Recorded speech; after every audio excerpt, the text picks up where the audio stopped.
Guten Tag, der Frankreich-Blog ist wieder beim CNCDH in Paris. Neben mir sitzt die Präsidentin des CNCDH. Bonjour, Madame. Bonjour, monsieur. Je suis très heureuse de vous rencontrer à nouveau et de répondre à des questions sur la politique française actuellement. Merci. Les lecteurs assidus de notre blog vous connaissent déjà.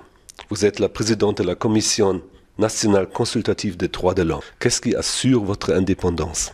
Ce qui assure notre indépendance, c'est le statut de notre commission selon des principes qu'on appelle les principes de Paris et qui sont communs à toutes les institutions nationales de protection des droits de l'homme dans le monde. Et nous devons être pluralistes, c'est-à-dire que notre petit Parlement, ici en France, qui comporte 64 personnes, est un petit Parlement complètement indépendant du gouvernement, qui assure simplement la gestion financière de notre institution. Et dans notre assemblée de 64 personnes sont représentés les syndicats, les associations, 30 représentants de syndicats et d'associations et 30 personnalités qualifiées, comme des historiens, des professeurs de droit, des magistrats, un médecin, etc. Et nous avons aussi comme membre le défenseur des droits, Jacques Toubon, et un représentant du Conseil économique, social et environnemental. Nous avons aussi parmi les membres un sénateur et un député. Et ce qui garantit notre indépendance, si je puis dire, c'est que soit nous sommes saisis par un membre du gouvernement pour avis, pour rendre des avis, soit nous nous autosaisissons. Et comme nous avons ce pouvoir de nous autosaisir, nous pouvons, puisque notre mission est de conseil au Parlement et au gouvernement, dire ce que nous pensons d'un sujet, même si un ministre n'a pas jugé bon de nous saisir. Et puis je veux ajouter que sur la scène internationale, notre institution est l'institution française qui garantit le respect par la France de ses engagements internationaux en matière de droits de l'homme. Et donc, nous participons à l'examen de la France dans les comités de suivi des Nations Unies pour les 7 conventions internationales qui ont trait aux droits de l'homme en France. Donc, il y a des occasions où le gouvernement est obligé de vous consulter, mais vous pouvez aussi élever votre voix, vous prononcer sur un sujet qui concerne les droits de l'homme. Le 17 octobre, vous avez publié une déclaration avec le titre « Alerte sur le traitement des personnes migrantes ». Vous alertez qui ? Nous alertons le gouvernement. Nous alertons le gouvernement et je dois d'abord vous dire que nous sommes très, très heureux des discours du président Macron sur ce sujet-là, qui sont des discours empreints d'humanisme et de respect des droits fondamentaux. Mais nous avons le sentiment que dans les faits, nous devons alerter que, par exemple, il y a trop de mineurs isolés étrangers en France qui ne sont pas accueillis comme ils le devraient. C'est vrai que la période est difficile, mais ce n'est pas une raison pour un grand pays comme la France de ne pas se donner les moyens, elle doit s'en donner les moyens, d'héberger correctement et d'accompagner correctement les mineurs isolés étrangers. Rien d'autre, ce que le président a dit dans son discours devant les protestants, n'est-ce pas ? Absolument. J'étais à ce discours, et ce que je suis en train de dire là, en effet, il l'a dit. Mais il a dit les accueillir d'une manière décente, n'est-ce pas ? Absolument. Et pour les mineurs, nous avons, puisque je prends l'exemple des mineurs, une obligation de plus. Nous avons l'obligation pour tout mineur, quelle que soit son origine, sur le territoire de la République française, de permettre qu'il ait accès à tous les droits fondamentaux. Et je cite, non seulement l'accès à la santé, mais l'accès à l'éducation, à la formation. Ce sont nos départements qui ont en charge l'aide sociale à l'enfance. Ils sont, je dois dire, très souvent débordés par le nombre de mineurs isolés étrangers. Et ce qu'il demande, c'est que l'État participe aussi à cette mission, ce qui a été annoncé par M. Macron, ça ne fonctionne pas encore vraiment dans les faits. Nous trouvons aussi qu'à Calais, où il y a encore beaucoup de migrants qui essayent de passer en Grande-Bretagne, où évidemment nous ne voulons plus qu'il y ait de camp. La CNCDH ne souhaite pas qu'il y ait un nouveau camp à Calais. Mais nous souhaitons avec vigueur que les associations sur place puissent permettre que ces migrants aient de la nourriture et que les conditions sanitaires soient correctes, ce qui n'a pas été le cas cet été. Est-ce qu'il y avait certains cas qui ont été les raisons de votre cri d'alarme?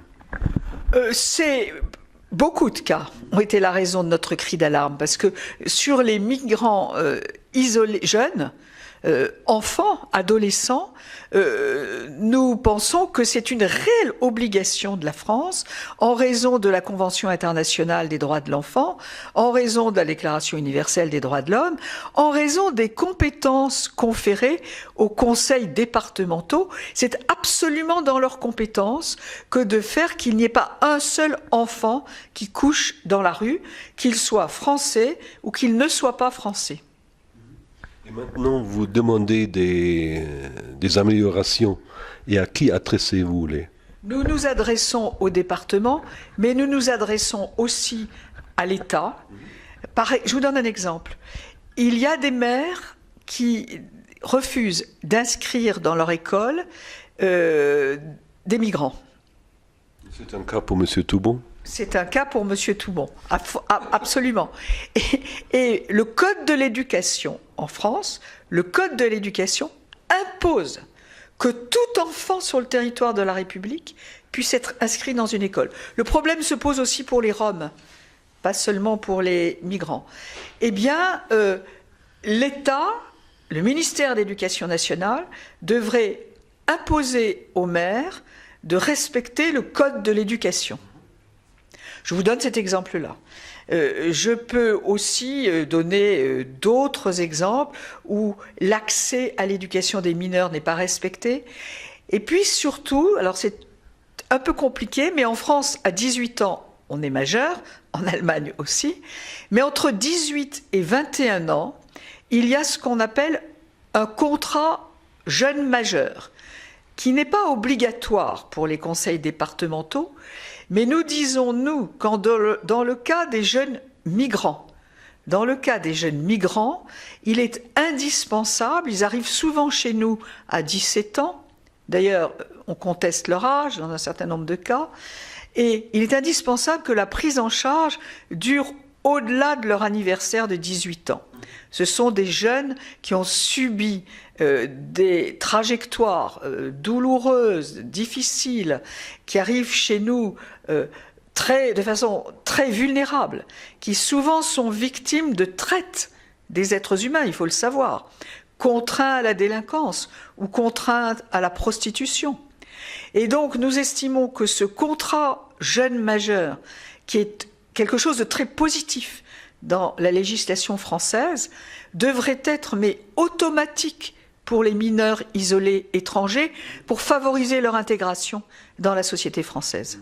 Vous visez aussi la société civile qui aide les migrants et qui subissent des ennuis. Vous remarquez une volonté politique de pénalisation de la solidarité. Oui, alors là aussi nous avons été très sévères dans un avis sur ce que nous appelons le délit de solidarité. Dans le code pénal, vous ne trouverez pas dans l'index délit de solidarité. Mais vous trouverez pénalisé certaines formes d'aide quand cette aide n'est pas dictée par une situation indigne. Et c'est très difficile pour les tribunaux, c'est vrai, de juger quand une situation est indigne et quand une situation n'est pas indigne. Et les associations membres de la CNCDH ou d'autres associations sur le territoire de la République ont une conception plus large de ce qu'est la dignité humaine qu'un certain nombre de tribunaux. Et donc c'est un vrai combat pour nous de dire que l'hospitalité est une valeur qui s'impose avant même que la personne ne soit réduite à une vie totalement indigne.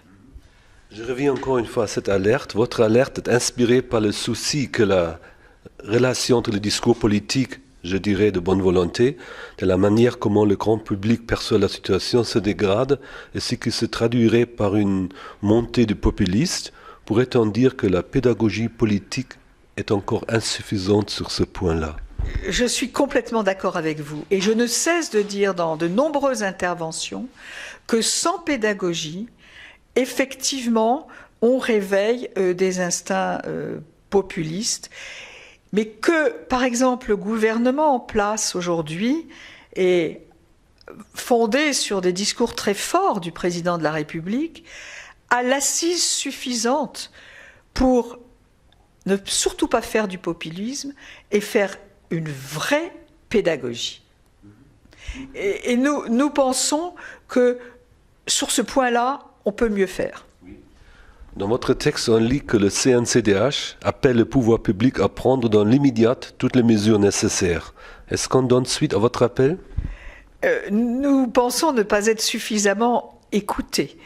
Mais nous pensons aussi que nous interpellons comme des sentinelles et que quelquefois, il ne faut pas attendre le résultat immédiatement, mais avoir confiance dans ce qui peut advenir de nos alertes. Le chemin est effrayé un peu. Oui, absolument, absolument.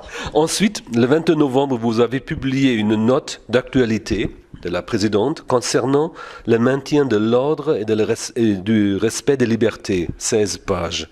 Y avait-il une raison particulière pour vos soucis? Vous visez le grand nombre de contrôles d'identité, les incidences des lois sur le droit de manifester et des mesures de force publique envers les personnes migrantes. Oui, alors d'abord, il faut savoir que la CNCDH a été officiellement missionnée par la Commission des lois de l'Assemblée nationale, pas l'actuelle Commission des lois, mais l'ancienne, pour suivre l'état d'urgence en France.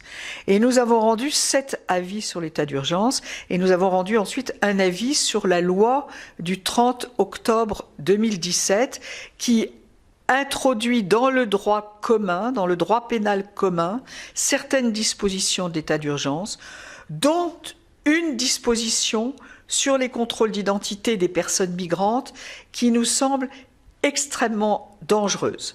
La CNCDH est attentive, et elle le doit l'être, à la cohésion nationale.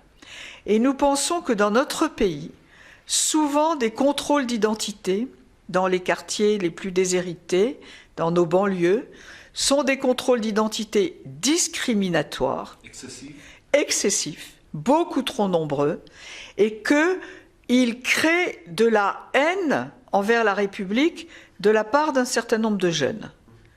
Et peuvent être un facteur parmi d'autres de radicalisation.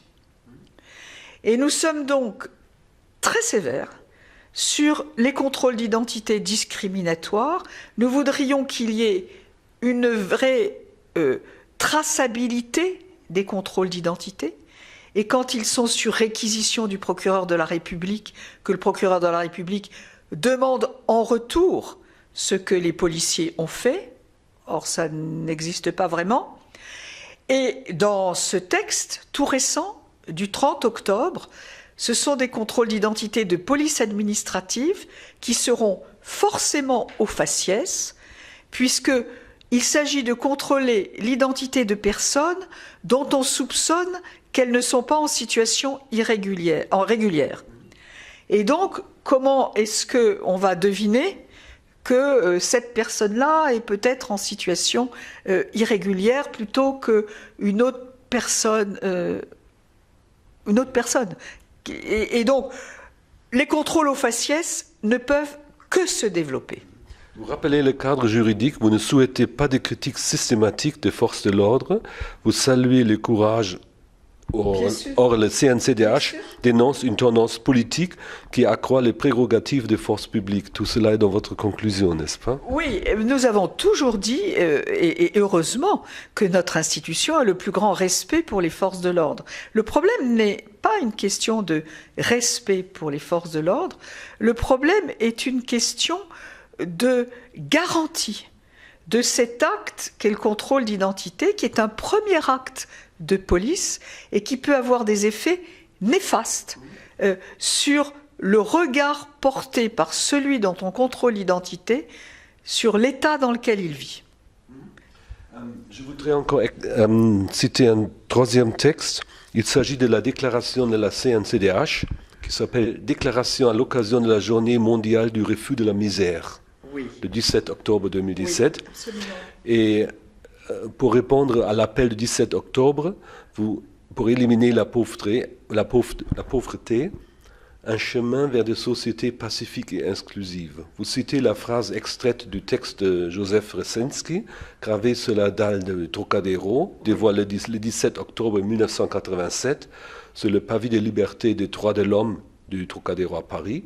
Je cite, « Là où des hommes sont condamnés à vivre dans la misère, les droits de l'homme sont violés. S'unir pour les faire respecter est un devoir sacré. » Pourquoi avez-vous écrit cette déclaration? Je suis allée la lire le 17 octobre sur la place du Trocadéro et je vais vous expliquer. Et nous sommes critiques ici à la CNCDH quand on dit il faut répondre aux besoins des personnes pauvres. Il faut surtout répondre aux droits des personnes pauvres. Tout le monde dans ce pays a droit à un toit, tout le monde dans ce pays a droit à manger à sa faim, tout le monde dans ce pays a droit à la liberté, si l'ordre public n'est pas troublé. Et donc, quand on fait quelque chose de plus pour les personnes pauvres, ça n'est pas parce qu'on fait l'aumône, ça n'est pas pour rendre service aux personnes pauvres, ça n'est pas pour répondre à un besoin, c'est parce qu'il y a des droits sociaux. Et c'est parce que ces droits ne sont pas suffisamment respectés. Donc nous inversons le processus. Et il faut expliquer aux Français que ce que l'on fait en termes de solidarité, c'est pas par gentillesse, c'est parce qu'on est respectueux d'une déclaration universelle et d'un certain nombre de conventions internationales et de textes nationaux qui donnent des droits. Pour le 30e anniversaire, le CNCDH souhaite rappeler que la pauvreté est une violation des droits humains. Vous dénoncez à juste titre des faits, je dois vous citer, dans différents avis, elle n'a pas eu de cesse de rappeler que les institutions de pauvreté, de précarité et d'exclusion sociale témoignent de l'indivisibilité et de l'interdépendance des droits fondamentaux. À ce titre, la pauvreté est plus qu'une question monétaire ou économique, un enjeu fondamental des droits humains. Comment vous l'espérez sans doute, comment comptez-vous peser sur le débat public? Bien là encore, nous espérons, dans tous nos avis, faire comprendre, par une meilleure pédagogie des pouvoirs publics à l'égard d'une partie de la population, faire comprendre que c'est une obligation de garantir les droits indivisibles qui font de la France ce qu'elle souhaite être sur la scène internationale, c'est-à-dire le pays des droits de l'homme. Et malheureusement, souvent nous disons la France, c'est le pays de la Déclaration des droits de l'homme de 1789 et nous voudrions que ce soit plus que cela, nous voudrions que ce soit toujours le pays des droits de l'homme. Et il y a un long chemin à parcourir. La CNCDH dit aussi dans sa déclaration, je cite, « D'autre part, la seconde démarche à laquelle invite la Commission est la mise en place d'outils juridiques de la lutte contre la pauvreté fondés sur le principe de reconnaissance de responsabilité. Vous réclamez une politique forte, davantage d'audace, vous ne pouvez guère aller plus loin et on vous écoute de la part du gouvernement ?» C'est la grande question de savoir quelle est l'écoute à l'égard des autorités administratives indépendantes consultatives. Nous sommes une institution consultative.